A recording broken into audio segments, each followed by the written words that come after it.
opening question here is always, what kind of student was Eliot Higgins on the scale of sex, drugs, and rock and roll? Do I have to rate each of them? Yes. Probably. I'd like to say I was at least a 6 or a 7, but I was probably closer to a 2 or a 3. So, for all of them, or probably close to 0 for some. But which one of the it's three? An average. Well, let's not go there. Oh, okay. Let's start with the moment that you decided to work in an office. And apparently you were so bored that you started to do other things. What kind of job did you get after university, after your studies? So I worked in various kind of admin roles. I worked for like Barclays Bank in London, processing orders and doing financial administration jobs and stuff like that. So it was nothing to do with the kind of work that I do now at all. So where did the interest come from to start digging and researching? I was always somebody who spent a lot of time on the internet, even from being very young. This is probably before all of your time, but in the 90s we had things like CompuServe and the old dial-up modems, so that's kind of where I started off. And I always was following kind of politics quite closely, especially in the US. My childhood was basically bookended by the first Gulf War at the start of the 90s and then 9/11 in 2001. So I think that kind of developed and into a certain worldview. And when the Arab Spring came around, it was the first time that kind of these online spaces were as much as part of these conflicts as the real world space was. There was a huge amount of information being shared there. And I just found it really fascinating to use that as a resource to learn more about the things that I was interested in. And I was shocked that no one else was doing that. And at the bank where you were working at the time, was it possible to steal some time of the bank and start looking into these stories? Well, it was actually later on when I was working for a company called Refugee Support, where I was helping do all the admin for housing asylum seekers at the time. And really, so what happened there is I got the job and I was very efficient with computers, and I reduced my working week down to about a day and a half of work. So I had lots of time to read stuff on the internet whilst I was waiting for work to turn up, and a lot of that was about Syria and Libya and all the things that were happening there. You're writing about it, right? Some kind of blog? Could you say that it started like that? I started blogging in 2012. So really for me, it was never like I started a blog and I'm going to be a professional journalist, and it was more like, this is interesting. I want someone to write it down that's longer than Twitter and more permanent than an internet post on a forum. So I started writing it down. I was using the name the Brown Moses blog, and Brown Moses was a nickname I'd used since the late 90s.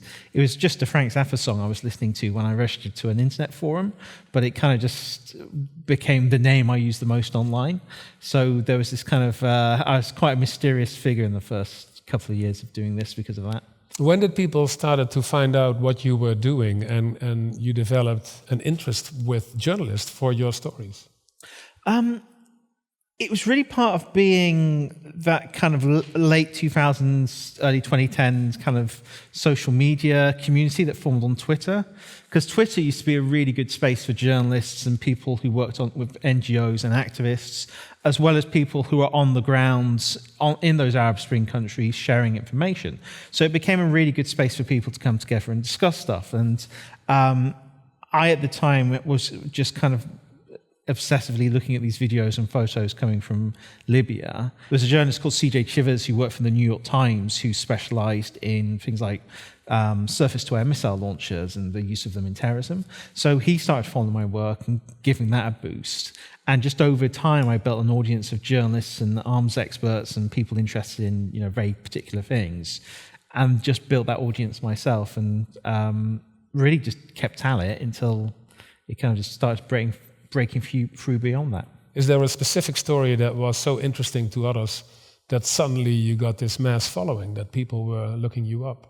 The first really big story I had was in early 2013. I had spent about a year plus looking at videos coming from Syria, and that was like every single day I would go onto a list of YouTube channels I followed, which were used by Syrian opposition groups as the only real source of information. And no one else had bothered to do that. So I had this just unique stream of information coming from this place which was in the news at the time that no one else had bothered to look at.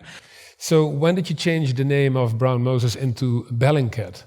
So after about 2 years of blogging, I realized that there's a growing audience, both in terms of people who were trying to do open source investigation themselves, and they were coming to me and asking could they publish on my blog, but then I was getting the credit for their work because it was under my online pseudonym. And also I wanted a place where people could come and learn how to do open source investigation. So I thought I need to start a new website. My old website was on Blogspot and looked really terrible as well, so I thought I needed a more professional looking site. So I crowdfunded a fairly cheap but reliable looking website. Started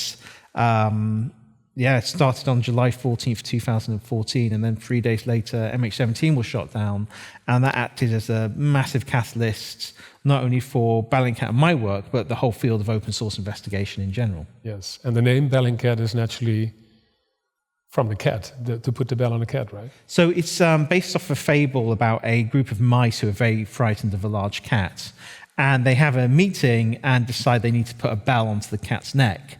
But then a very clever wise mouse tells them that who's actually brave enough to do that. So what we're trying to do is teach people how to bell the cat. Right. I had time also to speak to somebody that you know very well. He's from Friesland, Leeuwarden, Christiaan Triebert. He worked for you, and he now works at the New York Times, where he's doing the same work as what you do, for a bigger medium, and he has this message for you.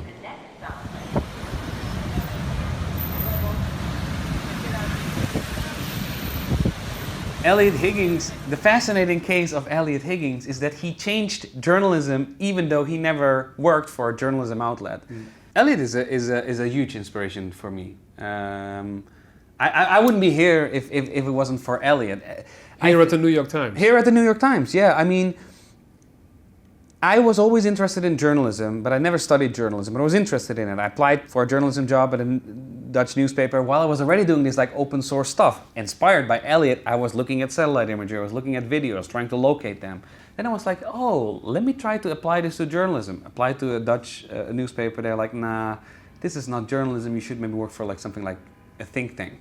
Eliot, on the other hand, was like, great. Welcome. This is great stuff you're doing. Write a blog post about it. Write another one. Find out more. Eliot kind of embodies that you, all of you, can investigate whatever you want if you have the curiosity and if you have the willingness to challenge yourself. How can I find out more information about it? And I think what is so striking about Eliot, he didn't have the resources of the New York Times. He didn't have the big name of like a top journalist in the world. He just started because he wanted to figure out things, and he did that in collaboration with others. Whatever you want to do, it doesn't matter, but you may feel like, okay, big media already published on this. I don't have the resources, but Eliot shows that you don't need to have that to get started and actually to make an impact too. And I think when you take that into mind, when you're approaching the topic you're working on, think of that. Like Eliot just started from behind his laptop. I just started from behind my laptop without any resources, not getting paid, but the curiosity and the willingness to investigate. So I hope Eliot can inspire you all as much as he did me. Christiaan Triebert, is he right? Yeah, he is right. I really encourage people to get involved with this stuff. Everything really Bellingcat is doing, like I said in 2014, I launched it because I wanted a space for people to learn how to do this. And that's not just for kind of my own ego. It's because I believe that we have access to a vast amount of information, but we don't necessarily use that information in a very good way. And that maybe the way the internet is set up with algorithms and communities, it encourages sometimes some of the worst aspects of our psychology. But I've seen at Bellingcat people do amazing things from all kinds of different backgrounds. They didn't need to have a qualification in journalism if you're doing journalism studies, good for you and get that qualification. But one could say that you are also saying you guys could start now. It's nice to study, but you could start now working on all this. Yeah, don't wait for people to give you permission to start writing stuff. I'm not going to say it's going to be your best work, but it's how I started was basically every single day I wrote a post on my blog, and some of those posts weren't very good.